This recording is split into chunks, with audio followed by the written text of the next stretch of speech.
கலி சந்தான உபனிஷத்துல போட்டிருக்கு. கிருஷ்ணாவுடைய நேம், கிருஷ்ணாவுடைய ரூபம், கிருஷ்ணனுடைய லீலைகள் எல்லாமே வந்து என்ன திவ்யமானது, தெய்வீகமானது. சோ இப்படி நம்ம பகவானுடைய நாமத்தை சொல்றது வந்து இந்த கலியுகத்துல சிறந்தது.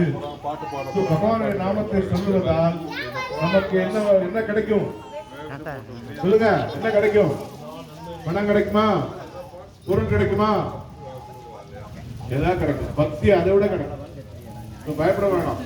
என்னடா பகவான் நாமத்தை சொல்லிட்டா நமக்கு ஒண்ணுமே எல்லாம் ஓட்டு கேட்குவாரா, நடுத்தர நிறுத்திடுவாரா அப்படின்னு நினைக்க வேண்டாம். பகவான் நாமத்துல வந்து எல்லாமே இருக்கு. பகவான் வந்து அந்த சக்திய அந்த ரூபத்திலேயே நாமத்திலேயே கொடுத்திருக்காரு. கலிகாலே நாம ரூபே கிருஷ்ண அவதார் அப்படின்னு சொல்லியிருக்காரு. கலிகாலத்தில் நாம ரூபத்தில் கிருஷ்ணர் அவதரித்திருக்கிறார். நீங்க பார்த்துப்பீங்க, இந்த ஹரே கிருஷ்ண மகாமந்திரம் உலகம் ஃபுல்லா பரவி இருக்கு. யோசிச்சு பாருங்க, உலகத்துல வந்து கிறிஸ்டியன்ஸ் நிறைய, அமெரிக்கால சரி, ரஷ்யால சரி, ஆஸ்திரேலியா சரி, எங்க வேணா எடுத்துக்கோங்க, இந்தோனேஷியா, தாய்லாந்து, ஜப்பான், சைனா. சைனால டிவோட்டிஸ் இருக்காங்க, நம்புவீங்களா? Communist country. அவங்க அந்த கிருஷ்ணாங்கிறதே வராது, புரிஷ்ணா புரிஷ்ணா புரிஷ்ணா வாயிலே வராது, ஆனா சொல்றாங்க ஹரி கிருஷ்ணா கிருஷ்ணா கிருஷ்ணா ஹரி ஹரி அப்படிம்பாங்க. சோ அவங்க வந்து டிவோட்டியா மாறுறாங்க சைனா. சோ இப்ப யோசிச்சு பாருங்க, ஜாதி, மதம், இனம், மொழி அவற்றை எல்லாம் தாண்டி பகவானுடைய நாமம் புனிதமானது அப்படிங்கறத நம்ம புரிஞ்சுக்கணும். இதுதான் வந்து கிருஷ்ணர் வந்து ஆல் ஓவர் யூனிவர்ஸ், இங்க மட்டும் இல்ல, உலகத்துல எல்லா விதமான என்ன சொல்லுவாங்க, எல்லா விதமான ஜீவராசிகளுக்கும் கிருஷ்ணர் பொதுவானவர். சோ இதுல என்ன புரிஞ்சுக்கணும், நம்ம கிருஷ்ணர் வந்து ஒரு மதத்தின் அடிப்படையில் இருக்கக்கூடியவர் அல்ல, ஒரு ஜாதியின் அடிப்படையில் இருக்கக்கூடியவர் அல்ல, ஒரு இனத்தின் அடிப்படையில் இருக்கக்கூடியவர் அல்ல, எல்லா ஜீவராசிகளுக்கும் பொதுவானவர். கிறிஸ்டியன், இந்து, முஸ்லிம் யாருன்னாலும் கிருஷ்ணர் பொதுவானவர். ஒருத்தர் கேள்வி கேட்டாரு, ஹிந்து, நான் ஒரு ஹிந்து இல்லையா, எல்லாரும் ஹிந்து நினைச்சிருக்கோம், சரி ஓகே ஹிந்து. இப்ப இவர் வந்து ஒரு முஸ்லிம், உதாரணம் எடுத்துப்போம், சரியா? சாரி, நீங்க தான் உட்கார்ந்தீங்க, வேற யாரும் இல்ல. இவர் முஸ்லிம். இப்ப வந்து தண்ணி கொடுக்குறீங்க, ஓகேவா? இவர் வந்து எனக்கு தண்ணி கொடுக்குறாரு, குடிக்கிற தண்ணி கொடுக்குறாரு. அது முஸ்லிம் தண்ணியா இந்து தண்ணியா சொல்லுங்க? தண்ணி தண்ணி தான். நான் இந்து குடிக்கிறேன், இந்த தண்ணி எடுத்து போய் இவருக்கு கொடுக்குறேன், இவர் முஸ்லிம். கொடுத்த உடனே முஸ்லிம் தண்ணி மாறிடுமா? அது மாறுமா? கேளுங்க, சொல்லுங்க, சொல்லுங்க. பதில் சொல்ல மாட்டீங்க. மாறா. ஏன் மாறாது? தண்ணி தண்ணி தான். அது மாதிரி தண்ணி எல்லாத்துக்கும் பொதுவானது மாதிரி கடவுள் நாமம் எல்லாவற்றுக்கும் பொதுவானது. அதனால மதம் மாறணும் அது சொல்ல வரல, என்னோட ஐடியா அது கிடையாது. கடவுள் நாமம் எல்லாவற்றுக்கும் பொதுவானது. சோ யாரு சொன்னாலும் அதற்கு நமக்கு இது உண்டு, என்ன சொல்றது, அதோட பவர், பொட்டன்சி உண்டு சொல்றாங்க, அதோட பவர் உண்டு. சோ இதுதான் வந்து எங்க குரு என்ன பண்ணாரு, ஒண்ணுமே பண்ணல, அமெரிக்கா போனாரு, சும்மா சுத்தி பார்க்க போற. 69 வயசுல சுத்தி பார்க்க போற. யாரா 69 சுத்தி பார்க்க போவீங்களா? 69 வயசு சுத்தி பார்க்க போவீங்களா யாராவது? இல்ல. ஏன்னா 69 வயசுல போய் உட்கார்ந்து என்ன பண்ணாரு அவரு? ஹரே கிருஷ்ண கிருஷ்ண கிருஷ்ண ஹரே ஹரே, ஹரே ராம ராம ராம ஹரே ஹரே சொன்னார். எங்க ஒரு பார்க்கல, அப்படியே பார்க்கல சொல்லி பாடிக்கிட்டே இருந்தார். எல்லாரும் கிட்ட நடிச்சாங்க, நக்கல் அடிச்சாங்க, எல்லாம் பண்ணாங்க. அவர் அதெல்லாம் பார்க்கல. கொஞ்சம் கொஞ்சமா எல்லாரும் பகவான் நாமத்தை சொல்ல ஆரம்பிச்சாங்க. பகவான் நாமம் வந்து புனிதமானது. அதனால யாரு பகவான் நாமத்தோட கான்டாக்ட்ல வராங்களோ அவங்களும் சுத்தமாயிட்டாங்க. இதுதான் உண்மை. they also become pure. அதனாலதான் சொல்றேன், தண்ணி பொதுவானது, பகவான் நாமம் பொதுவானது, அதுக்கு ஜாதி மதம் கிடையாது. இப்படி பண்ண என்னாச்சு, உலகம் ஃபுல்லா பறக்கணும்.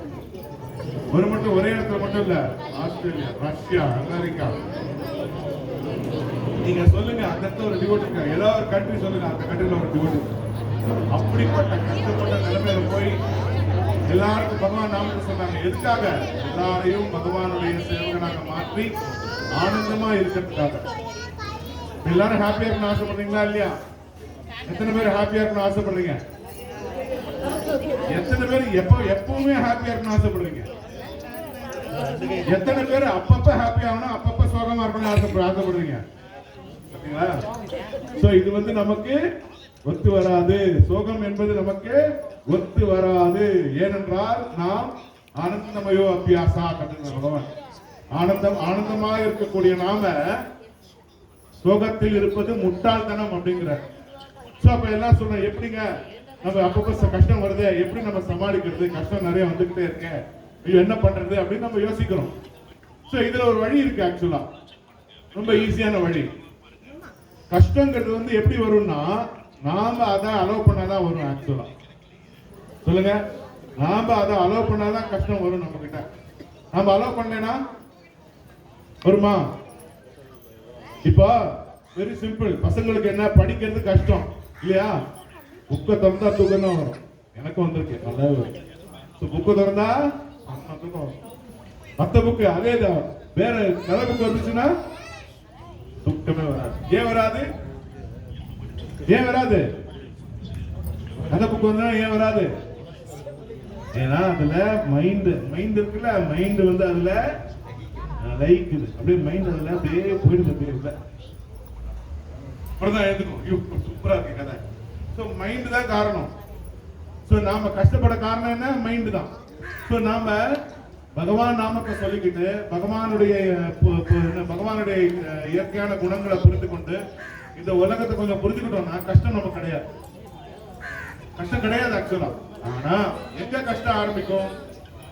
ஏன்னா நமக்கு பிடிக்காத விஷயத்தை நம்ம செய்யும் பொழுது, பகவானை பத்தி புரிஞ்சுக்காம இருக்கும் பொழுது, ஆனந்தமா நிம்மதியா இருக்கணுங்கிற அந்த வாழ்க்கை பயணத்தை தொடராத போது பிரச்சனை வந்து நாம வாங்கிக்கிட்டே இருக்கோம் புதுசா. அப்படி வாங்கும் போது என்ன ஆகும்? நமக்கு பிரச்சனை வந்துட்டே இருக்கும். சார் என்னடா வாழ்க்கை? எத்தனை பேர் சொல்றாங்க? சொல்லுங்க, எத்தனை பேர் சொல்றாங்க என்னடா வாழ்க்கை? அது கேட்கணுமா இல்லையா? இங்க கேளுங்க, இருங்க. முதல்ல என்னடா வாழ்க்கைன்னு கேட்கிறோம்ல, அதுல இருந்து விடுபடணும்னா பகவான் நாமத்தை நம்ம சொன்னாதான் சந்தோஷமா விடுபட முடியும். அதனால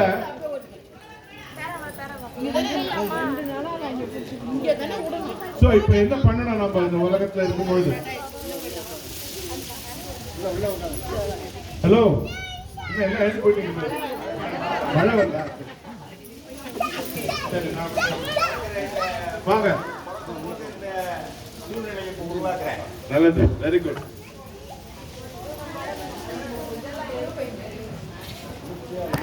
சரி, எல்லாம் உள்ள உட்காருங்க. அப்படியே காதை கேளுங்க. காதை மட்டும் கொடுங்க. எதிர்பக்கமா வந்து அப்படின்னு கேளுங்க.